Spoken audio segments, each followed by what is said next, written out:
diplomatic corps that's accredited in Baku, we are making such trips very regularly, and I also feel obliged to express our particular thanks to non-resident ambassadors as well, because they have taken much longer trip. One group came from Ankara with a direct flight, Ankara-Fizuli. Another group came from Tehran, and yet another group came from Moscow. And also we are thankful for them. As a one family, I hope that we will have an extremely interesting day today. But as an Azerbaijani, being in Şuşa and not being emotional is impossible. And every Azerbaijani, while being in Şuşa, we are extremely emotional. And I think that there are multiple reasons for that. And also asking this question for myself every time, whenever I come to Şuşa, why I love Şuşa. When Şuşa was occupied back in 1992, I was a schoolboy studying at school, almost an early teenager part of my life. But since then I started to love Şuşa, but I have never been to Şuşa. Then returning my question about why I love Şuşa without seeing, that's a question also particular to every citizen of Azerbaijan. There are many different things for that, because Şuşa is a cultural center very dear to heart of Azerbaijani city, Azerbaijani people, as a cradle of Azerbaijani music, and so on and so forth. This list can continue. But being in a diplomatic community, I would like to focus on particular one aspect of Şuşa.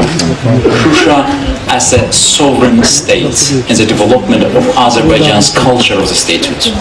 Azerbaijan has its rich culture of the statehood. There were different dynasties and ruling in Azerbaijan, even different empires and so on. But they were not in a nation state or sovereign nation concept. And as everybody knows that history of international relations, after the Westphalia Treaty, the system of nation state has emerged in Europe. Almost 100 years later, in 1752, nation state in Şuşa emerged in Azerbaijan. That was a Karabakh Khanate. It was not just a feudal entity. It was a state with all its attributes. And it also ensured development of Azerbaijani culture, Azerbaijani society, and Azerbaijani music.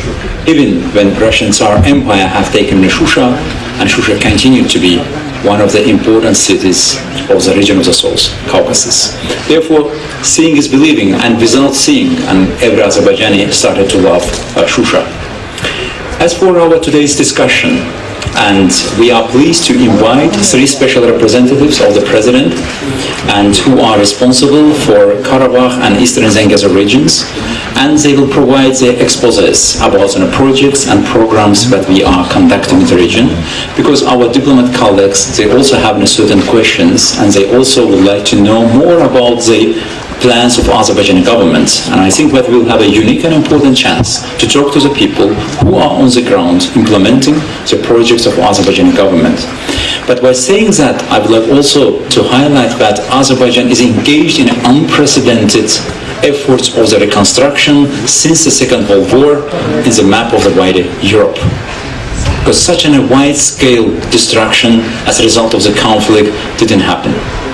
And it's one of the unique cases of the post-conflict reconstruction that Azerbaijani government, by virtue of its own potential and nationally owned process, that's launched with the reconstruction. Therefore, it's unique. It's also unique that Azerbaijan is engaged in the process of building 9 cities from the scratch. More than 400 villages from the scratch along the road you have seen with Tabriz, ruins, and so on. For many years, with villages and cities, they hosted thousands of the people. They have lived in a happy life. But 30 years, they have been deprived from this life, and they lived as IDPs and refugees. Therefore, it's an intention of Azerbaijani government, it's a plan and a strategy of Azerbaijani government to make in Karabakh yet again in a paradise, and build sustainable and decent and secure living conditions for Azerbaijani IDPs and refugees. But this reconstruction process have been impeded with a especially mine problem. Probably Azerbaijan can be considered one of the most contaminated countries with the mines, because throughout the occupation, Armenian side implanted, according to our initial estimation, more than 1 million mines in Karabakh. But they require a lot of efforts to clear, and along other challenges, it also impedes our reconstruction efforts. But we will, I hope that the support of the international community will overcome that challenge. And also wider regional issues. I wanted to brief you about the recent developments that are taking place in our region, and especially Latin related issues and some other agendas of Azerbaijan. Winning the war is a difficult challenge, but winning the peace is also not an easy task. As a strategy of Azerbaijan is to win a peace and to provide peaceful development of the region of the South Caucasus, and to turn the page of animosities, atrocities, and the page of the conflict, and to build the region of the South Caucasus that's in a secure and peaceful, and also ensure full regional cooperation. That's the intention and strategy of Azerbaijan. Therefore, with that understanding, when the conflict ended with a trilateral statement on the 10th November 2020, Azerbaijan has suggested to sign a peace treaty with the Republic of Armenia.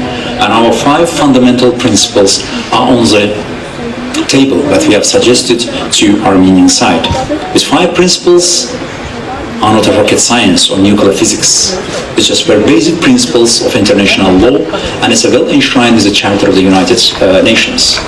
And it was also at the highest level, at the level of my president, as an official and firm position and consistent position of Azerbaijani government has been suggested to Armenian side that based on these parameters, Azerbaijan is ready to launch as a peace process and to work on the text of the peace agreement between the two countries. And what is our expectation? Just to recognize one another's territorial integrity, sovereignty, and inviolability of internationally recognized borders. Everything starts from here. Azerbaijan is ready to take that mission, but international system and interstate relations are based on reciprocity. There should be such a reciprocal approach from the Armenian side. By the end of this month, with the facilitation of the European Union and President Charles Michel, there will be yet another summit meeting at the level of the leaders of other Armenia and Azerbaijan. One of our expectations is the official launching of the working group on working on the text of the peace agreement. So far we still see the hesitation from Armenian side, because in April meeting in Brussels, we agreed that as a result of the joint statement, we will launch 2 commissions, one for the border delimitation and other for the peace agreement elaboration. Border delimitation commission has already been launched. By the way, Azerbaijani side insisted to have a first meeting of the border delimitation commission on the border of 2 countries. By doing that, we wanted to demonstrate that these 2 countries have borders. Once we have borders, it means that it must be respected. And by the end of this month, deputy prime ministers of 2 countries, Armenia and Azerbaijan, with the support of the Russian side, they will have a meeting in Moscow. Along with that, they will also have a meeting on transport-related issues. Transport is also crucially important, because currently on our agenda that we can structure, we have 4 major tracks. Track number 1 is about the peace treaty issue. Track number 2 is about the border delimitation. Track number 3, transportation. And track number 4 is about a wider humanitarian agenda that can be considered like a current agenda of Armenia-Azerbaijan interstate normalization process. But taking a decision after the war, after all of its atrocities about a peace agreement, it also requires a lot of brave decision and courage from the leadership of Azerbaijan and Azerbaijani government. It's not easy. We also have a public opinion. We also have a society that have been traumatized for many years. And also Azerbaijani citizens, when they see this destruction, they also to an extent challenge Azerbaijani government. But we understand the value of the peace, and Azerbaijani government takes this responsibility, comes with the agenda of the peace.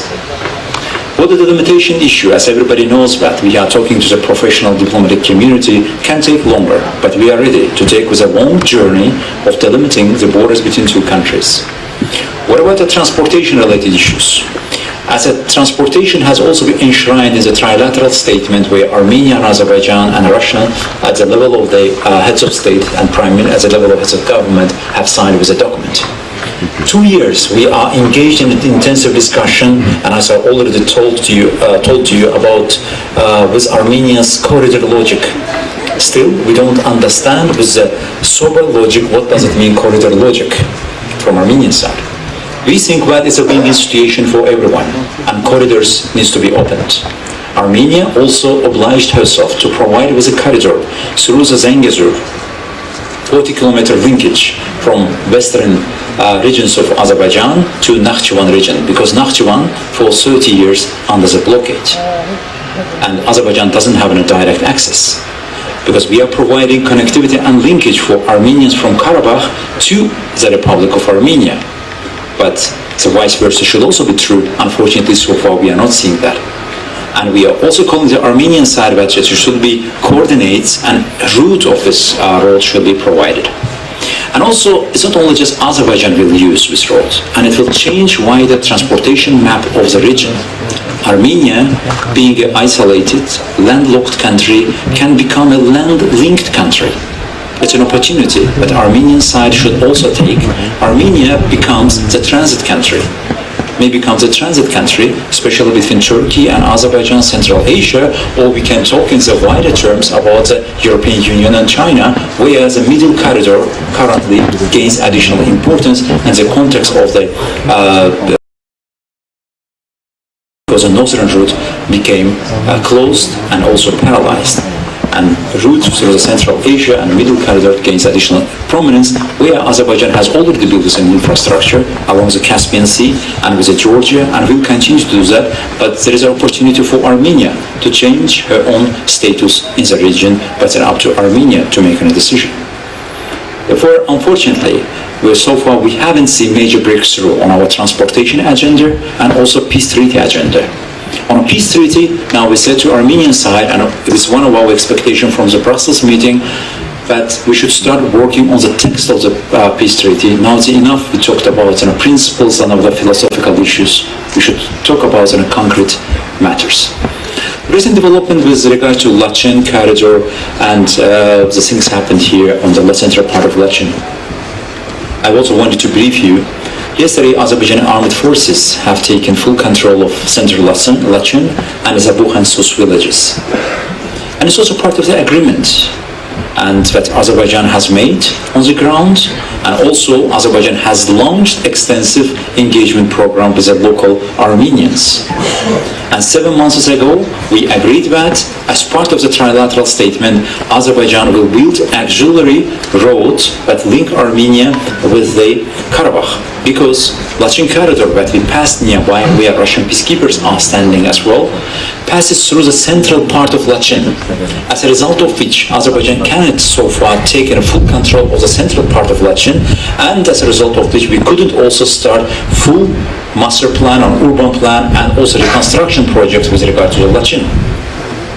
Therefore, as part of the trilateral statement, we fulfilled our obligation. 32 kilometers auxiliary road has been built with a well coordination. By the way, along building the route, this road, there was a good interaction of Azerbaijani civilian workers and also local Armenian villagers and local Armenian population. There was no incident. Even major part of the time, even there was no Russian peacekeepers, because locals and Azerbaijani workers are communicated well. It means that reconciliation is possible. It means that we can live together. As a result of this, and we have managed to ensure an entering central part of Lachen and taking control of these two villages. In early August, there was one incident, but it didn't happen because of Azerbaijan. It mainly happened illegal armed forces that still exist in Karabakh, and also some elements of Armenian armed forces in Karabakh. That also continues to be a major concern for Azerbaijan, because we would like also to see utmost sincerity from Armenian side. Because according to our information and knowledge, there are Armenian forces and elements of Armenian forces still in Karabakh, and with a tank and artillery elements and so on, and also local Armenian forces. In every post-conflict development, demobilization, disarmament, and demilitarization, and then reintegration, key fundamental facts. Therefore, we are also urging and calling Armenian side to ensure complete demilitarization and also disarmament of the area. Because security is a two-way street. The Armenian side always raises a question about the security of local Armenian population, and we also have a right to raise about the security of Azerbaijani civilians, because there is already such a practice that Armenian side used force against Azerbaijani civilians and expelled them and also subjected them to ethnic cleansing. Therefore, having such forces on the ground undermines all peace efforts. And it was one of the reasons that this recent incident happened when Armenian side killed Azerbaijani soldier. We were obliged to take responsive measures. And also, Armenian side continues to build certain military outposts, and we say that there is no need for such a military outpost. And we talked about the mine challenge. Azerbaijan's vision is that to see the South Caucasus region without mines, free of mines. Of course, it's a big ambition, and we should fulfill that. There is an obligation on Azerbaijan, but also the obligation on Armenian side. According to our recent information, that we have taken full control of recent outposts around the Lachin, and we have observed that Armenian side mined these areas as well. From one outpost, we have taken 957 mines, anti-personnel mines. We are already facing such a challenge to clear every inch of Karabakh from the mines, because every single mine is a time bomb, is waiting its victim. Since November 10th, 2020, we have lost more than 222 Azerbaijani civilians and militaries alike, and mainly civilians, as a result of the mine incidents. Unfortunately, this continues to grow. By seeing that, putting additional mines, I think that it doesn't fit any moral frameworks and obligations. And these mines produced in the Republic of Azerbaijan, Armenia, in 2021. It means that mining policy continues to be the case. And it makes also me to jump on our humanitarian agenda. On our humanitarian agenda, along with the mine issue, we also have the missing persons. Since the first Karabakh war, 4,000 Azerbaijanis are considered missing. And we know that most of them have been killed in a mass manner, and they have been also buried in mass graves, like in Balkans.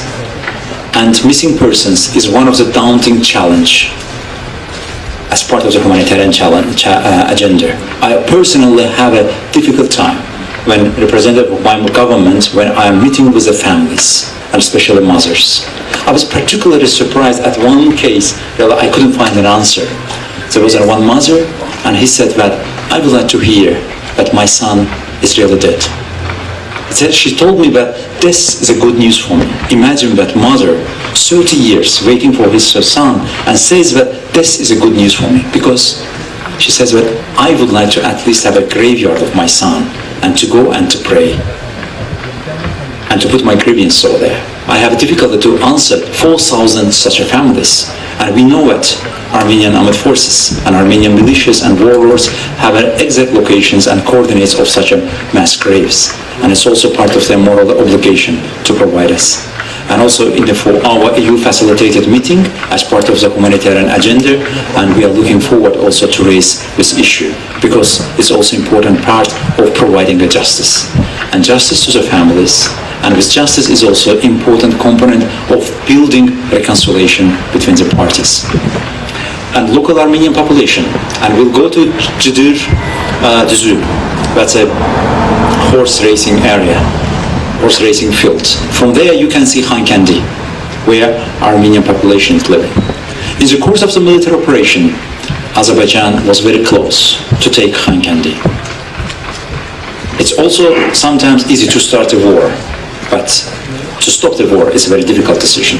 But Azerbaijani government has taken this decision, because we understood that we'll come face to face with the civilians, and we don't want to find ourselves in the history of conducting ethnic cleansing against Armenian population. Therefore, we stopped.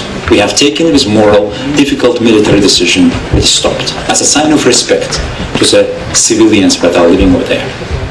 Now, Karabakh issue is not any longer a foreign policy issue of Azerbaijan. And I would like also to pass a message.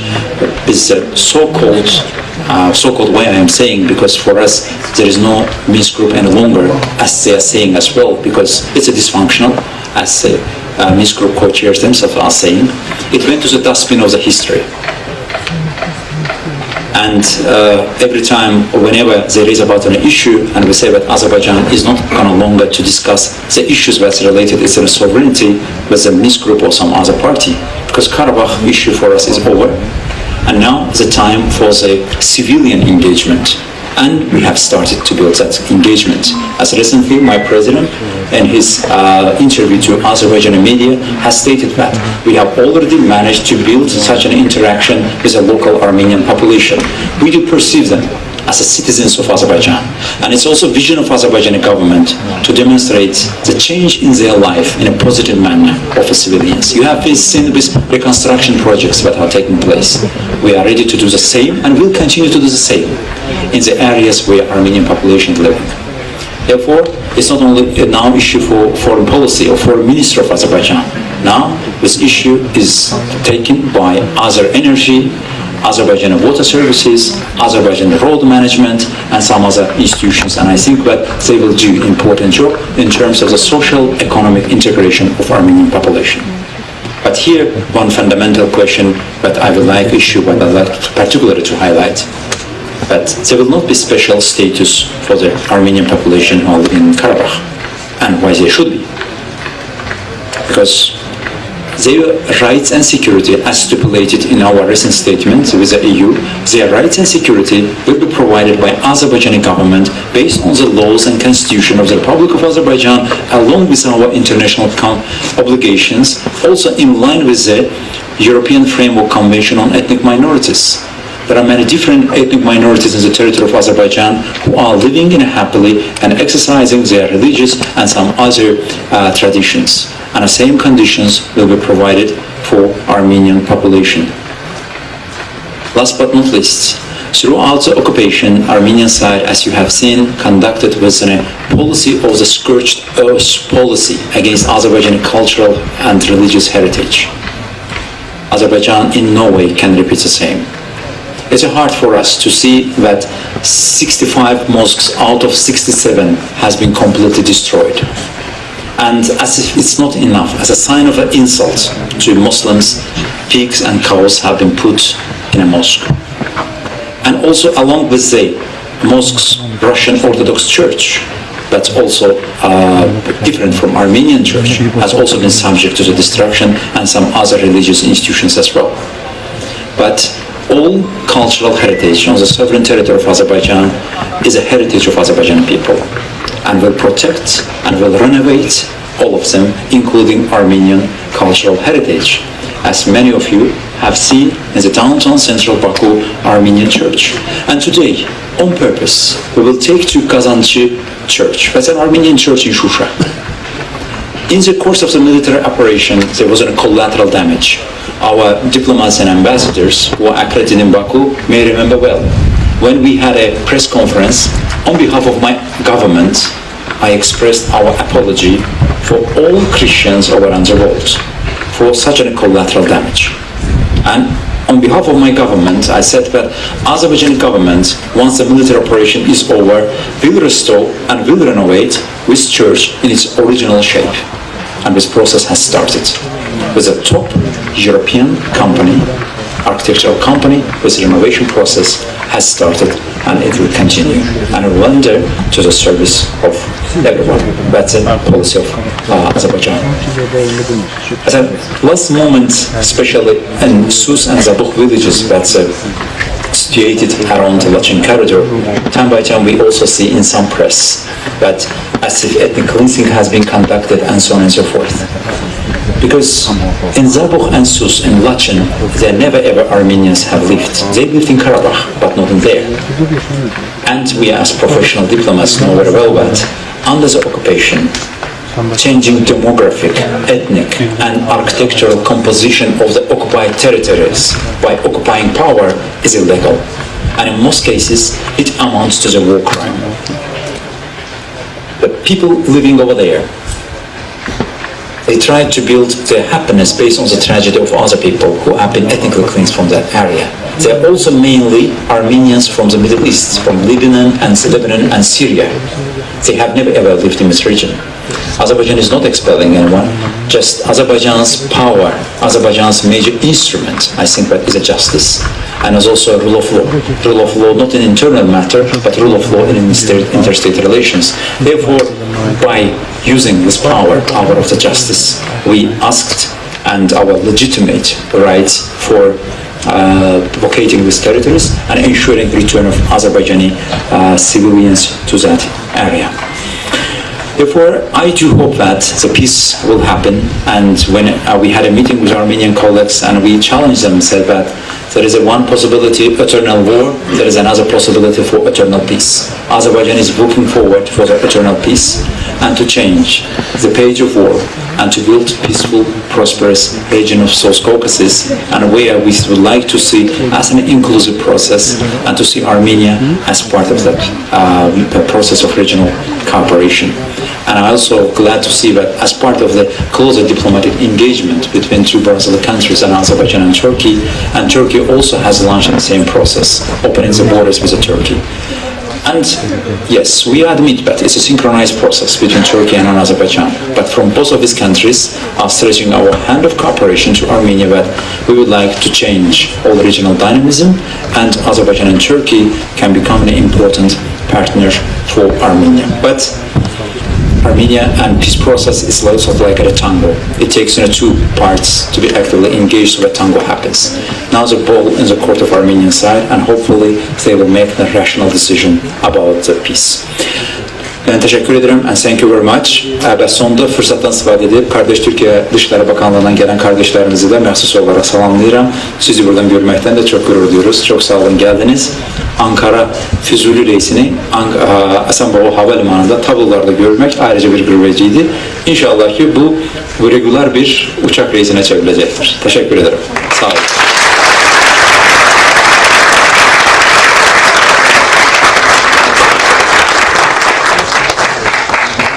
Thank you very much, Hikmet Melim, for rolling out such a perfect outline for our discussion. And as I'm about to ask our panelists to take their places, I would like to briefly mention two features.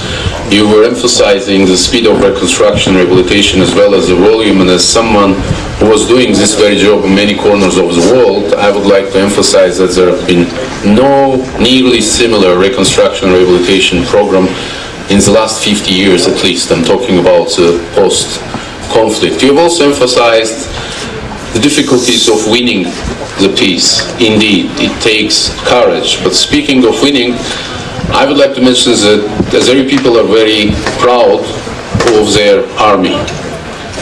You've seen it. You saw the equipment, you saw the units in action. We are proud of our armed forces, but it's not the army that I'm talking about right now. It's the army of peace, it's the army of reconstruction, rehabilitation, and you saw it at work.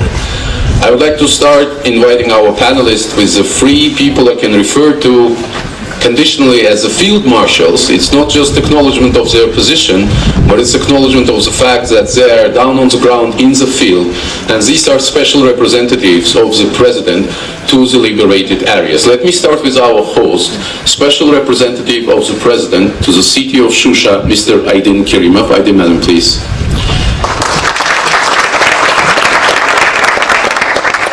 Mr. Emin Hüseyinov, special representative of the president to the economic regions which are part of Karabakh. Most of you have met these two gentlemen yesterday or before.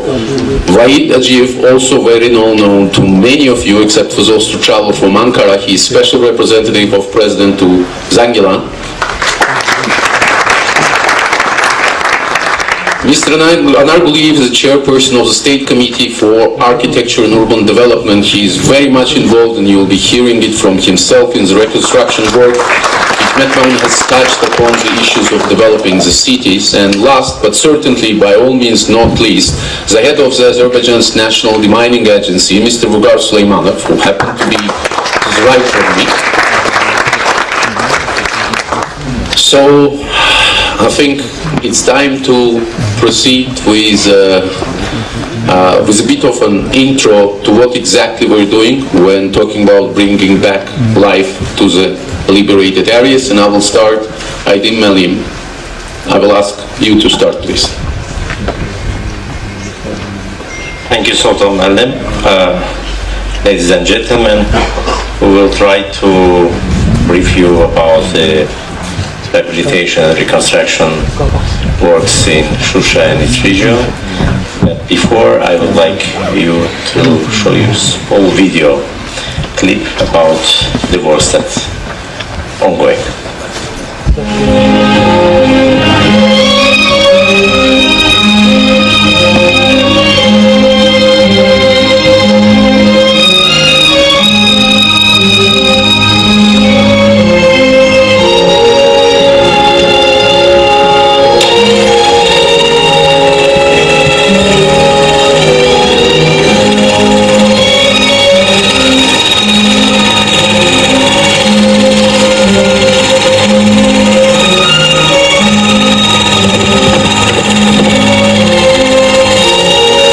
Şuşa, Azerbaycan'ın gözüdür.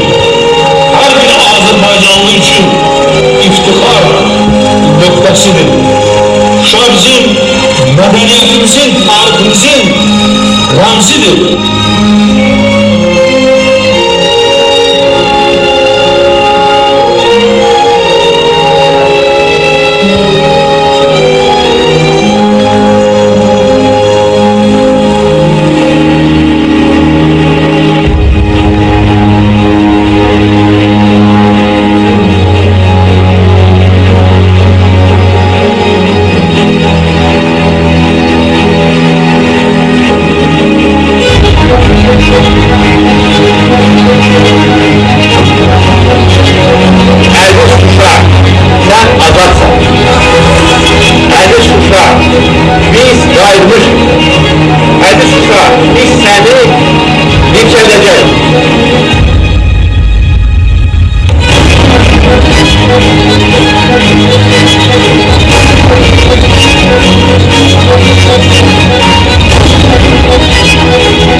It's not easy to talk after this.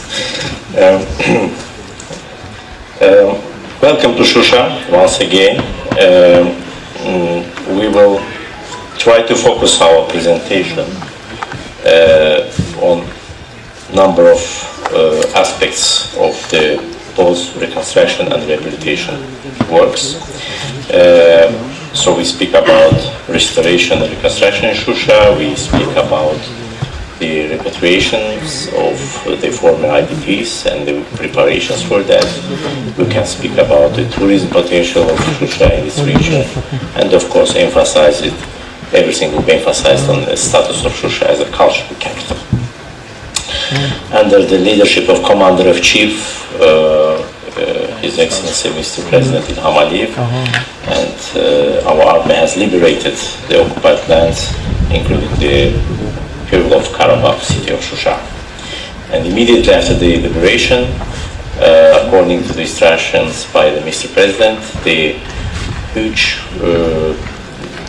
wide amount of works have started in terms of planning and design for rehabilitation and reconstruction of Şuşa city.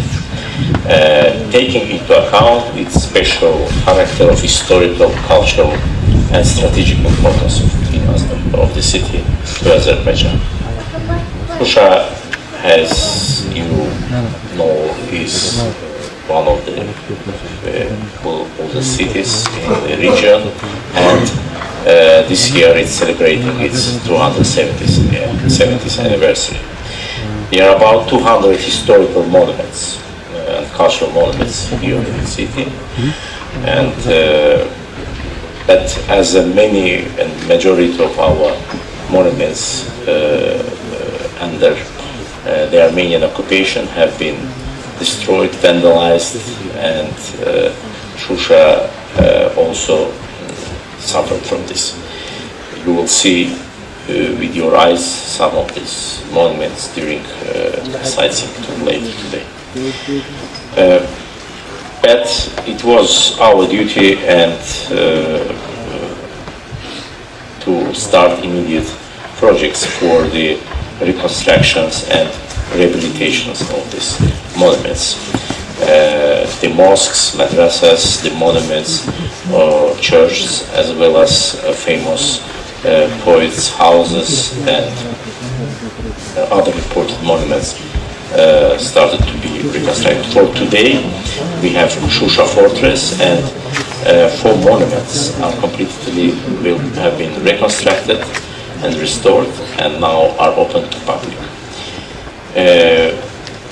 In order to carry out this process in a most efficient way and taking into account the historical importance of the city, it was decided that the master plan of the city of Şuşa to be elaborated, and with the assistance of our state urban planning committee and international master planners group, we are currently at the final completion stage of this master plan, which will include a number of districts, detailed plans within the Şuşa city, taking into account again its historical importance and preservation of the monuments. We started to do immediate infrastructure projects. One of this was the construction of the main power grid and its substation, 110 kilowatt substation. You have seen it at the entrance of the Şuşa when we were coming once, and soon after that the 5 more smaller substations like 35 kV substations for the inner city network have been also constructed and put into operation. During the, Şuşa has a special climate conditions, especially harsh winter periods, but taking this into account, it was decided as a first initial step, short-term solutions, to provide heating to the major buildings and locations in the city. For that reason, 7 boiler houses with a total capacity of 8,000 kilowatt has been built and put into operation by the end of last year.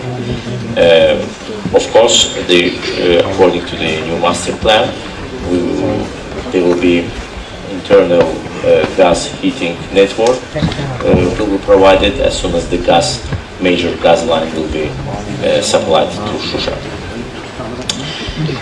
New sustainable water supply system for Şuşa is also crucially important, and as per instructions of His Excellency Mr. President, we have started immediate projects for upgrading the water supply network coming from the water sources from the nearby mountains, as well as to secure the sustainable water supply, building the temporary reservoirs in the adjacent areas, and implementing some planning detailed project for the internal city network, as well as which will include also the wastewater management plant for the future. And we plan that this works will start end of this year and early next year. We are going to work mainly on the city roads as well. The city roads length will be increased up to 50-60 kilometers. It will be various categories of roads, and design of this project will start also this autumn. And now I would like to give you some information about the repatriation and of the Şuşa citizens back to their homes. We have, first of all, we started registration of the destroyed and partially destroyed houses during occupation, and we also calculated the estimated population that will be located in the various areas according to the new master plan. And the first projects have started on the area of, can you please change the slide for the for the area of it's okay, for the 50,000 square meters area. We cleared that site, and currently the reconstruction has been started of 23 building blocks with total of 450 apartments capacity. This will be completed in the end of 2023.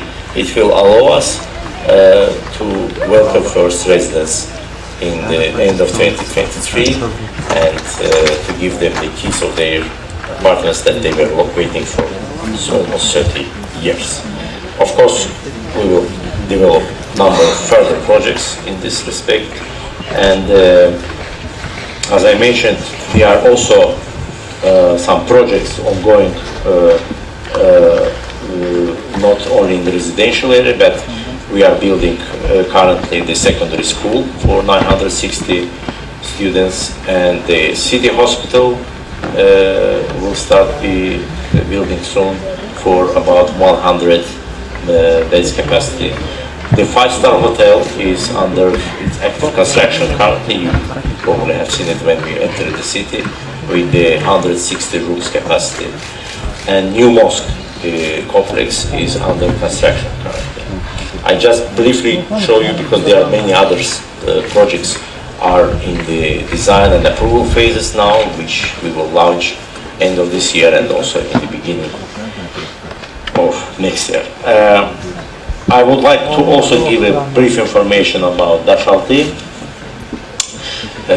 Daşaltı is a village located just on the footsteps of Şuşa, and it has a very big potential to be developed as a tourism location.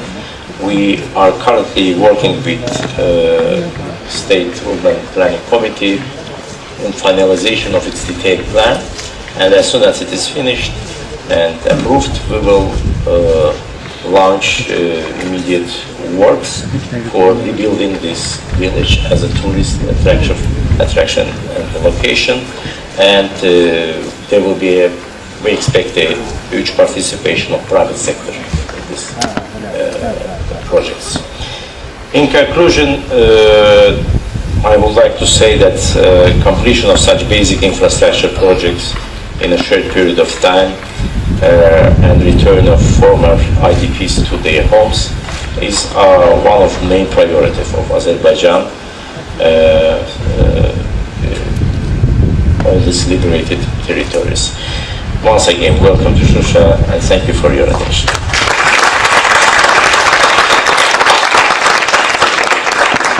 Thank you very much. Thank you, Aydın Müəllim. I suggest we proceed with three presentations of the special representatives, and then we will be taking some questions from the audience, if that's okay with you. Thank you. Emin Müəllim, the floor is yours. Thank you very much. Your Excellencies, distinguished guests, dear ladies and gentlemen. Again, it is my great pleasure to greet everyone and extend my gratitude for providing such a unique opportunity to speak about reconstruction and development in the Karabakh Economic Region after the liberation by our brave army under the strong leadership of the victorious Supreme Commander-in-Chief. Today's presentation consists of four main parts. First, I would like to briefly describe the extent of destruction caused by a 30-year occupation. Now, if we found Karabakh after liberation, then we'll outline the governance framework applied by the government of Azerbaijan to the process of reconstruction and development. Next, highlight crucial milestones and results since the great victory, and in conclusion, we'll look at the key targets ahead. As you today and yesterday, for 30 years, our lands have been subject to unprecedented extent of herbicide, ecocide, and total ethnic and cultural cleansing. 9 cities have been completely wiped out of Earth. 54,000 hectares of forests have been chopped down, among which some rare pieces of flora. 65 out of 67 mosques have been completely destroyed. Other cultural and historical monuments either destroyed or desecrated. We can get into details, but we don't have time to show you all the destruction. The reconstruction of liberated territories, bigger than many countries around the world, presents itself as an unprecedented mega project that requires a specific governance framework, which in our view is one of the critical success factors. Here, in such a short period of time, we've built key principles to examine best practices around the world, do a thorough planning, and ensuring effective coordination of all efforts. When it comes to governance framework, as you can see, there's a clear top-down and bottom-up lines of responsibilities, enabling the effective coordination both vertically and across the various government agencies. To this end, a special coordination headquarters has been set up under the President in close alignment with the Cabinet of Ministers. Then we have Interagency Center and thematic working groups comprised of experts whose aim is to transform policy objectives into technical, actionable solutions. Finally, we have special representatives of the President, whose main role is to supervise and coordinate the implementation of those actions items on the ground. The outlined governance framework is guided by strategic documents such as Azerbaijan 2030, National Priorities, Strategic Action Plan, and State Program of Great Return to 2020, 2022, 2026. The 4 major milestones of the reconstruction and development processes are designing general and master plans, demining and laying out basic infrastructure, full-scale reconstruction and development of social, public, and economic infrastructure, and finally, great return of former IDPs. Even though there are different milestones with different timelines, we're doing all this parallel to each other in order to speed up the great return. As mentioned, the first milestone is to develop general and master plans. For now, in Karabakh Economic Region, we have general and master plans of cities of Agdam, Fizuli, Redi, while Hadrut and Tuğ, as well as Sugovushan and Talish, are being finalized. In parallel, we have started immediately to demine the area and construct basic infrastructure. Extreme contamination of the area with landmines is one of the major problems we currently face, as have been Mr. Hikmet Hacıyev already mentioned. Although Armenia released some minefield maps of mined areas under international pressure, the practical utility of these maps remains lower than 25%.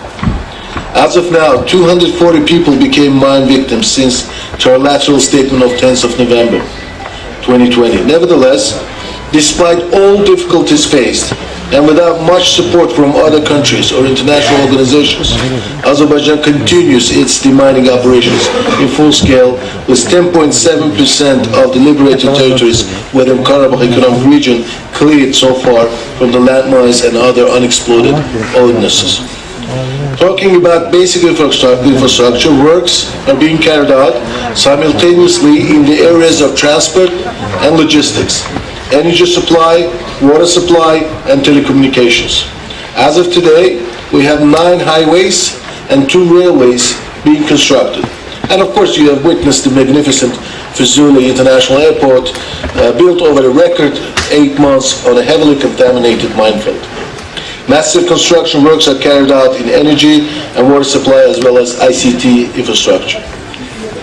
Here you can see some photos of Berda-Ağdam Highway. This is in fact the actual photos. These roads already exist. Being under construction, Berda-Ağdam Highway, Horadiz-Albent Railway, and Fizuli International Airport. And these are the photos of Azer Energy Karabakh Regional Digital Control Center, Sugovshan Water Reservoir, and construction of mobile base stations in the liberated territories. In terms of social infrastructure, already 4 school projects are being implemented, and among them 2 will be ready by the end of this year. Construction of 2 central hospitals in Agdam and Fizuli will start soon. And of course, we have already started building residential buildings in the liberated cities. Surely, the preserving cultural heritage is another important priority of ours. Currently, Juma and Giyasli mosques in Agdam are being restored, while the restoration of Panahali Khan's royal palace, Imarat, will start soon. Both in Agdam and Fizuli will have open sky occupation and victory museums. Also currently Fizuli Central Park and Agdam Forest Park are in the phase of developing detailed project plan. Here we can see some designs of the vocational school in Fizuli for 700 students, central hospitals in the 2 cities. Also the photos of occupation and victory museum complexes and design of Fizuli Central Park. Obviously, one of the main factors of ensuring sustainable return of our citizens is the creation of good workplaces. Overall, we're planning to generate around 150,000 jobs in the Karabakh economic region alone, which will certainly contribute to higher growth in the country's GDP. Industry and mining, agriculture and tourism, as well as government and SMEs are expected to be the key drivers of job generation, given the competitive advantage of the region. We would like to mention our top 5 goals regarding the reconstruction and development processes. First, of course, it is gaining economic growth through providing job opportunities, followed by building smart cities and delivering high living standards to our citizens. Third goal is to bring innovation, building better infrastructure, and supporting industrial development in the liberated territories. Preserving cultural and historical heritage is the most important goal of ours. And the last but not the least, we aim to obtain energy efficiency as much as possible, alongside with building green energy infrastructure. The whole restoration and rehabilitation process in the liberated territories could be divided into 3 main phases. First phase, where we currently are, is to be concluded by 2026. Here our key targets is to rebuild 2 downtown areas of the cities of Agdam and Fizuli and 32 villages. In addition, 3 potential tourism destinations such as Hadrut, Tug and Sugovshan will be developed. According to the primary forecast, about 66,000 of former IDPs will be able to return to their new homes in the first phase. Ladies and gentlemen, I would like to thank you once again for your attention, and I would like to conclude this presentation with a famous citation from His Excellency Mr. President Ilham Aliyev. We will rebuild Karabakh. We will turn it into a paradise, and will set an example to the entire world.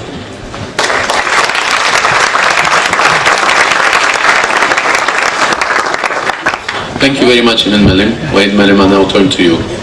Okay, if you prefer, by all means, sure.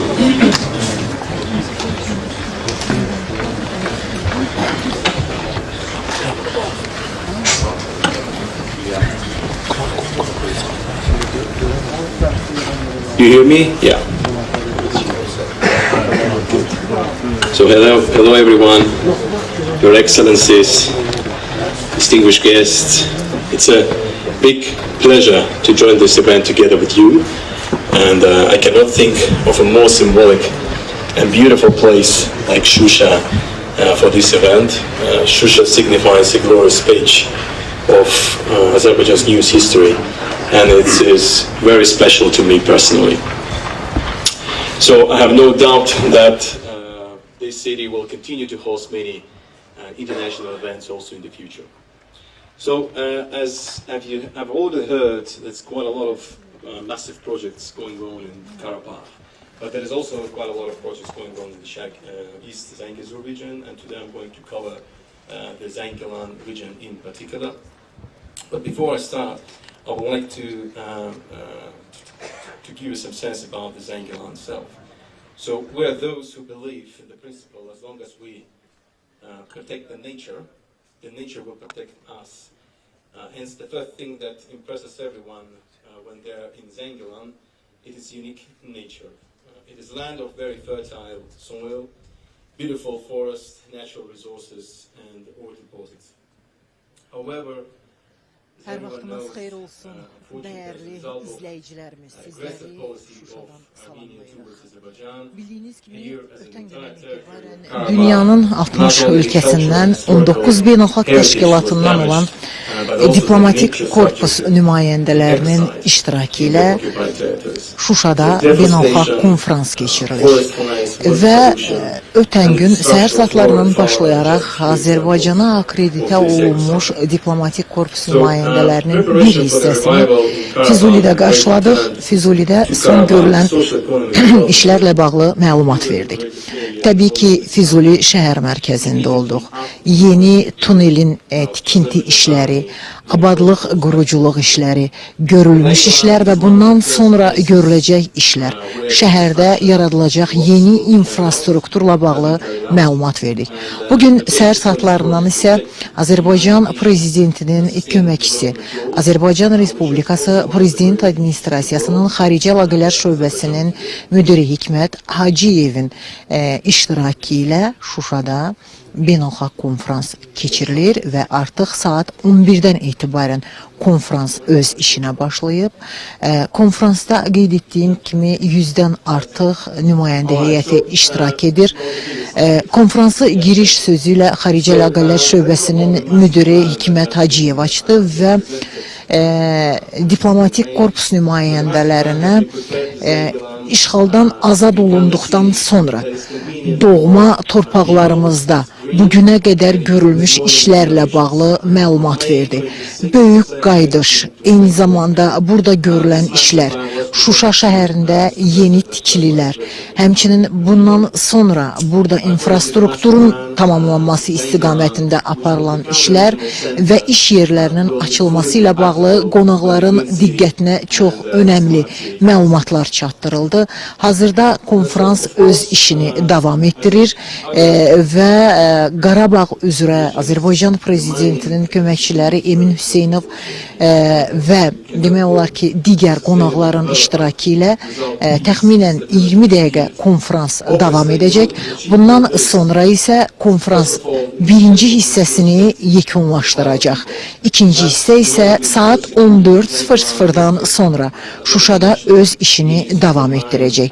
Konfransın əsas məqsədi dünya ölkələrinin, demək olar ki, 19 beynəlxalq təşkilatın nümayəndələrinin diqqətini doğma Qarabağımızda görülən işlərə, eyni zamanda yeni yaradılan infrastruktur layihələrinə diqqəti cəlb etməkdən ibarətdir. Bu saata bizdən bu qədər. Təxminən bir neçə saatdan sonra efirdə yenidən görüşmək diləyilə. So, the village